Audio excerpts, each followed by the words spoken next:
More than 50 million cases of coronavirus infections have been reported across the globe. A second wave of the virus in the past 30 days accounts for a quarter of the total.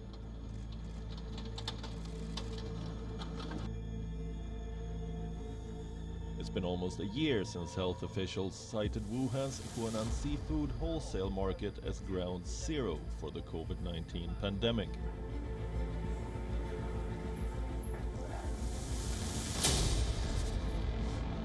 Researchers stated in January that the new virus probably mutated from a coronavirus common in animals such as bats and pangolins and jumped over to humans in the Wuhan market. But the global debate over how the pandemic began still continues.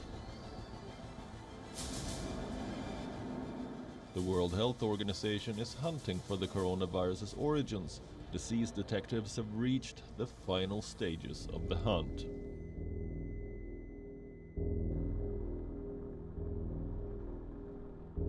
With the world still coming to grips with COVID-19, startlingly, another new, mutated strain of coronavirus has started to emerge. But this time, it's not from China.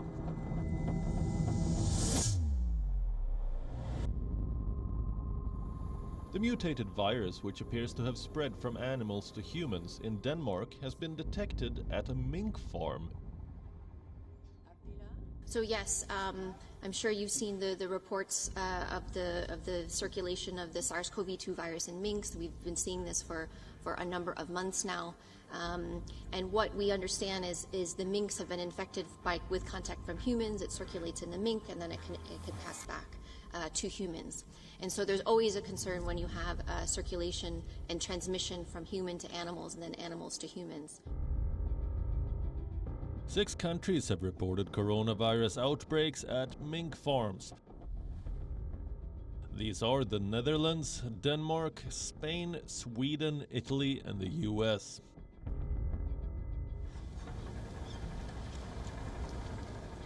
Mutations in coronavirus have triggered killing of millions of farmed mink in Denmark.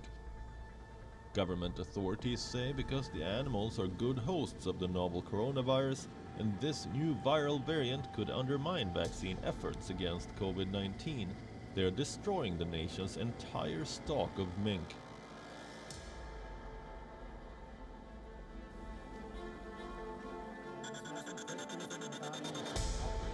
The Danish government has, for the moment, the global pandemic reached Denmark, chosen to act fast, decisively, and with clear commitment that we would rather go a step too far than take a step too little to combat COVID-19.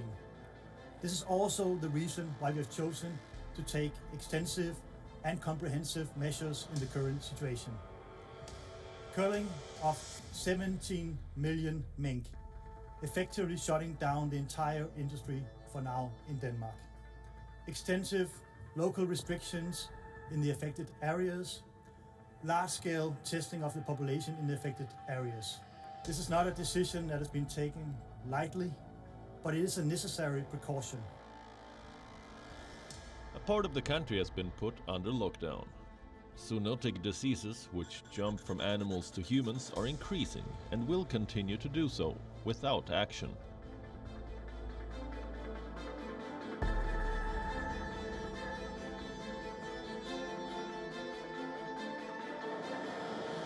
Dutch mink farms started a government-ordered cull. The cull involves farm workers in protective clothing using gas on mink mothers and pups. Gassing animals is a standard industry practice in cases of disease outbreaks. It is considered the safest option because the skin of the animals remain unbroken, avoiding the release of contaminated bodily fluids into the environment. The bodies are sent to a disposal plant and the farms are disinfected.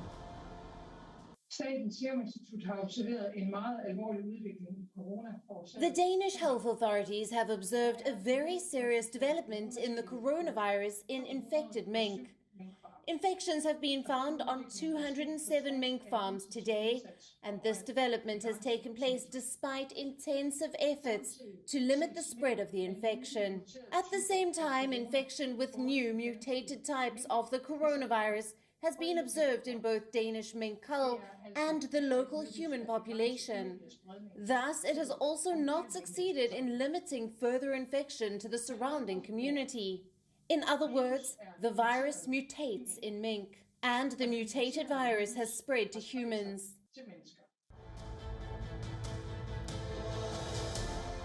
But the country's plans to cull all 17 million mink has hit legal obstacles. The government admitted it did not have a legal basis for the order. The ferret-like animals are bred for their fur in about 1,100 mink farms in Denmark.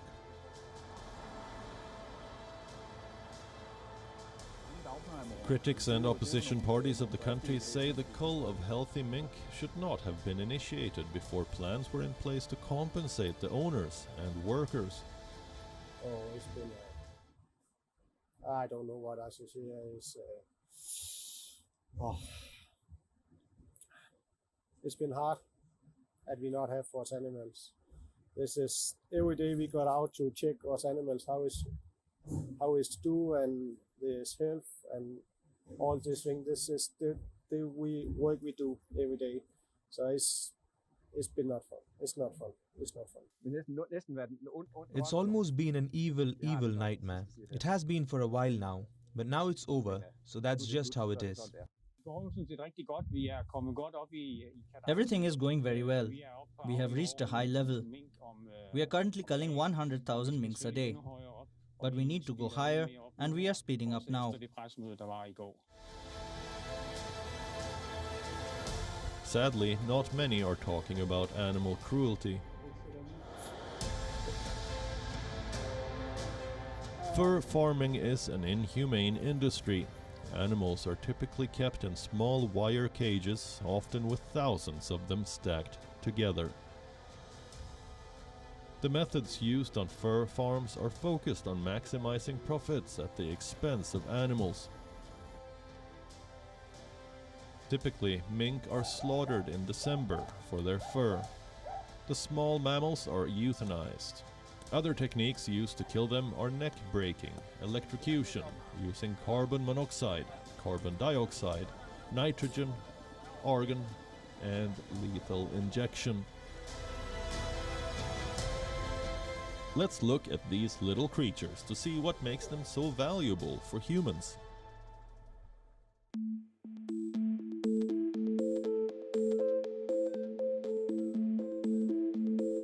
Minks are small, soft mammals with short legs, long bodies, pointed snouts, and claws.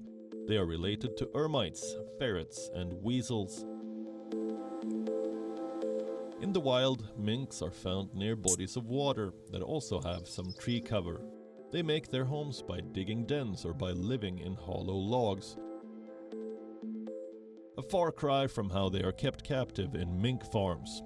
There are two species of minks: American mink and European mink. The American mink is larger and more adaptable than the European mink. All European mink have a large white patch on their upper lip, whereas only some American mink have this marking.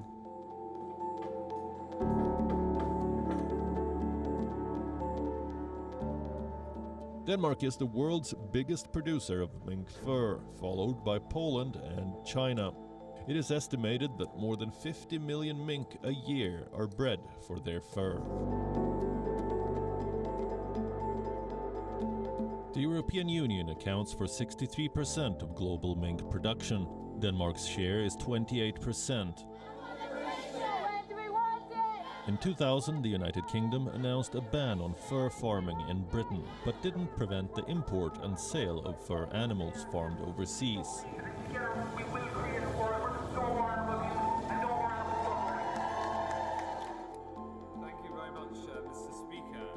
We are concerned about this outbreak, but I'm concerned about the fact that this virus has become virulent across the mink population.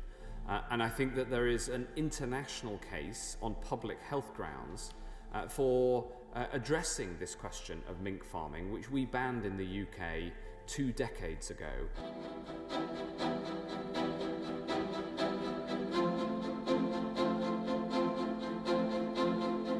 Fur is one of the oldest forms of clothing. In the last 2 centuries, these garments emerged as a coveted fashion item, a symbol of status and luxury.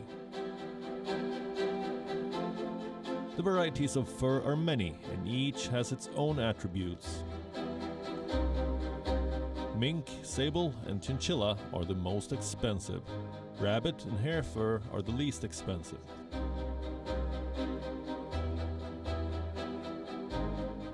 Fur prices vary depending on where you buy the garment. A real mink fur coat can retail for anything from $1,000 to $150,000.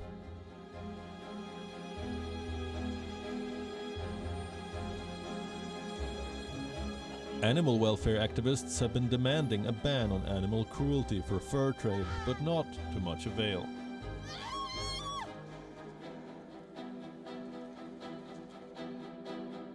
In 2016, nearly 2/3 of women's 2016 fall fashion collections featured fur.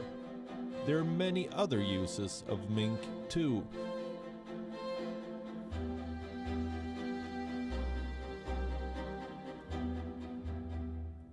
Mink oil is used in some medical products and cosmetics, as well as to treat, preserve and waterproof leather.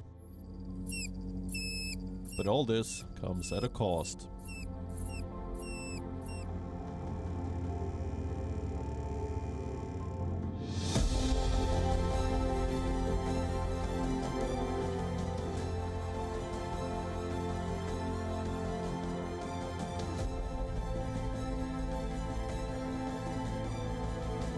More than 2,000 people have been infected with mink-related coronavirus since June. The musteline animal kept in large numbers on mink farms has caught the virus from infected workers. It's not the first time an animal has been infected with COVID-19 by a human. Several animals, including dogs, cats, and even tigers, have tested positive for the virus. The only difference this time is that the virus has spilled back from mink to humans, picking up genetic changes on the way. A virus or a bacterium is The new strain of COVID-19, called the cluster 5 variant, led to mutation in the virus pod's spike protein, which most vaccines target. It's interesting to note that mink and humans have a similar biological trait regarding a so-called AC2 enzyme expressed by cells of the respiratory tract, which makes it easier for mink to be infected with a virus that has adapted to humans. Mink are the only animal known to both catch the virus from people and transmit it to them. Scientists also fear that the virus could also jump from mink to other animals. This is worrisome, particularly in the midst of a resurgence of the virus in the human population. Mammal species like mink are very good hosts in a sense, and the virus can evolve within those species, especially if they're large numbers packed closely together. So in that sense, we have to look at that viral evolution. We have to create the biosecurity around farms like that so that there's not that contact back with human populations.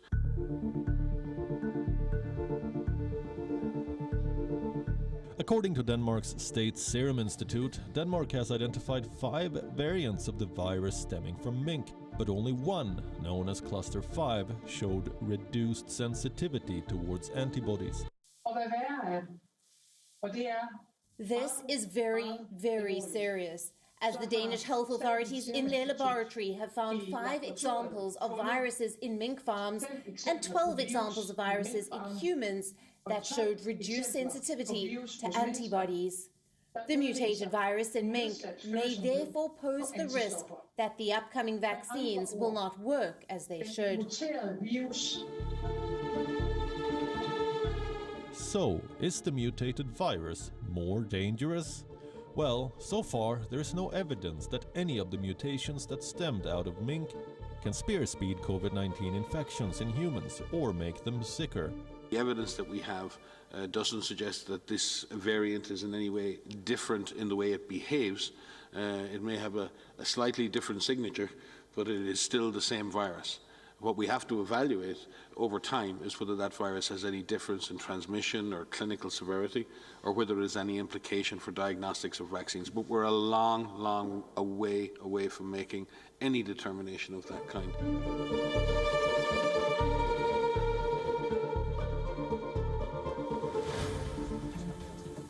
Mink appear to be susceptible to the new virus and good reservoirs for the virus. As mink are kept in cages in close proximity to each other in mink farms, the virus can spread rapidly. Mutations in viruses happen all the time. Viruses survive by adapting to new environments. Most mutations of the coronavirus are harmless. To date, there is no evidence that any of the mutations pose an increased danger to people.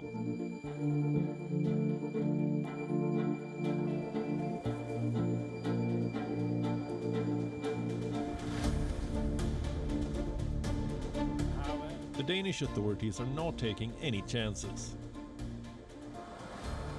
Even the trucks that carried minks for mass burials were thoroughly disinfected. 2 days after the government ordered the cull, more than 250,000 Danes went into lockdown in a northern region of the country. Sport and cultural activities have been suspended. Public transportation has been stopped and regional borders have been closed in 7 northern Danish municipalities.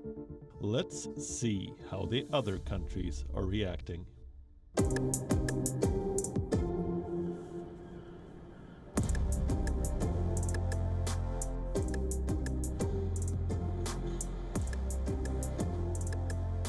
Denmark has been removed from the United Kingdom's quarantine-free travel corridor list. This means all flyers, including cabin crew arriving from the Nordic country, have to self-isolate on arrival for a 14-day period.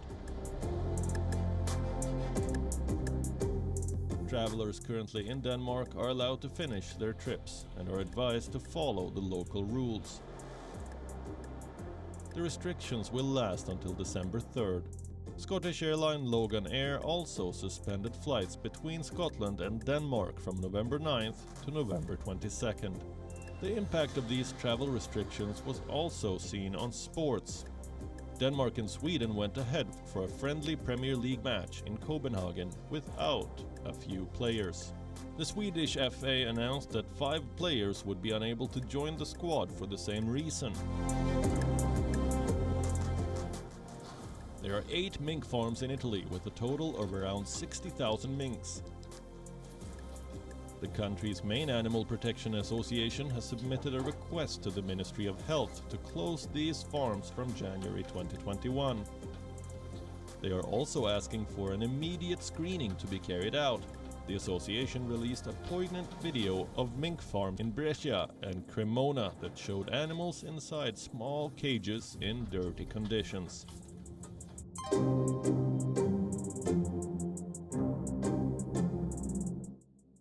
Following the findings of a mutated virus among the animals in Denmark, Poland too will conduct coronavirus tests among its farmed minks. They are also checking to see whether farm workers and their families have been infected with COVID-19. Poland's mink population is roughly half the size of the Danish one. In the US, authorities are keeping about a dozen farms under quarantine. Utah was the first US state to confirm mink infections in August, and since then more than 15,000 minks in the United States have died of the coronavirus. The virus has previously been detected in other species of mammals. Within the US, this is the first confirmed case in mink. The mink that tested positive for the virus were located at 2 separate farms in Utah. Being that these cases occurred within our state, the Utah Department of Agriculture and Food is working diligently with other organizations such as the Utah Department of Health, the Governor's Office, and the CDC to address these issues today and moving forward. The Utah Veterinary Diagnostic Lab completed necropsies on several animals at the 2 mink farms in Utah last week after the mink operations reported unusually high mortality rates in their mink populations. The government has said that it is not planning to cull animals and is monitoring the situation in Denmark.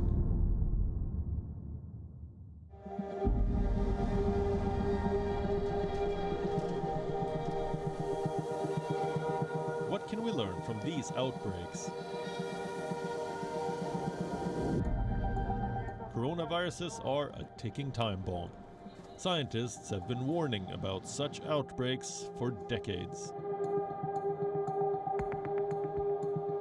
Severe acute respiratory syndrome, SARS, originated from Guangdong province, China in 2002, possibly from bats. Middle East respiratory syndrome, a viral respiratory disease, was first identified in Saudi Arabia in 2012. It is transmitted sporadically from camels to humans. Was COVID-19 foreseeable? The answer is a resounding yes. The virus originated from Wuhan, China. The country's lucrative and poorly regulated wildlife trade has been under the spotlight for many years now.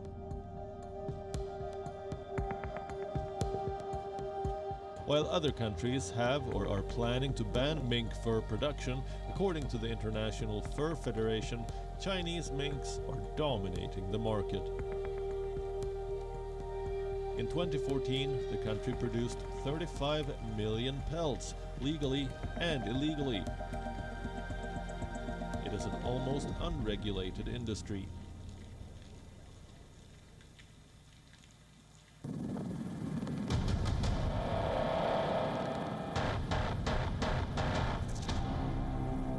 Earlier this year, another act of animal brutality shocked the world.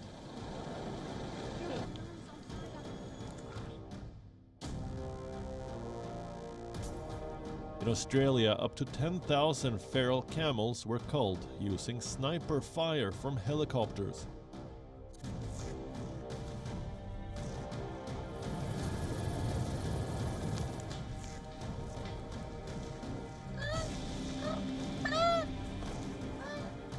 This happened after an estimated 100 crore animals were killed in a catastrophic bushfire that started in 2019.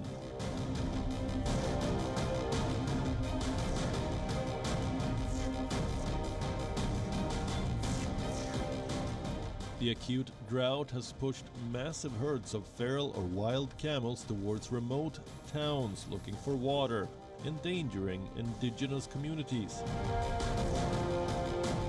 Though authorities claim that the highest standard of animal welfare was maintained, the slaughter was undeniably cruel.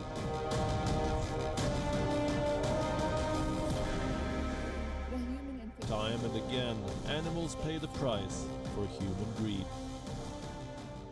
Scientists and environmentalists have for long argued that destroying habitats has forced animals into closer proximity with us, ultimately spreading viruses to humans.